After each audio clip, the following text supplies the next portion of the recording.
Hi patrons, today I'm going to give you a tip on color correct. This is something that not everyone thinks about doing. When you get a really good director of photography, cinematographer, I think it's really easy to look at what they're doing and think, oh my God, that looks so great. It's going to be fantastic. And in editing, your editor might even be able to do a little bit of color correct themselves, especially if they're working in Premiere or something like that. But there is nothing like actually having a project color corrected. The main reasons that you're going to want to use something like that are one is if you have several different cameras that you're using. If you're using, say, a Red and then like an HD camera and then a GoPro, they all have different looks, and you're going to want those looks to be the same.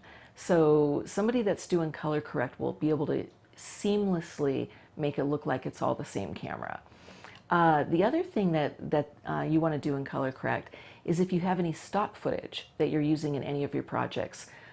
I guarantee you the stock footage is all going to look different. In my film Cat Dex, we used stock footage from multiple sources. We must have had at least 7 or 8 stock footage shots that we purchased, and then we had our own footage, and we had it color corrected twice actually.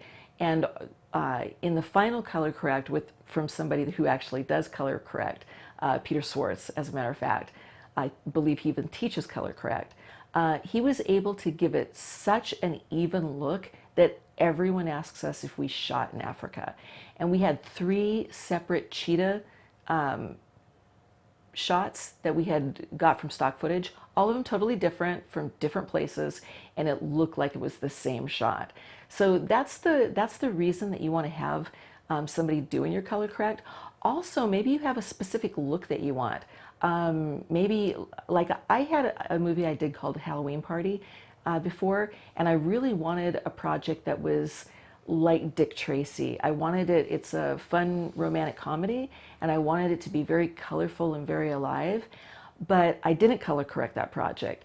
And looking at it, it does have a lot of that because I had designed it with a lot of those bright colors. But actually, at the end of the day, after seeing other projects that were color corrected, I could have done so much more with that project. So, you know, it's just, I can't really encourage you enough to do this. It will make the world of difference in your film when you're done with it, and it's so worth the money that they charge for it.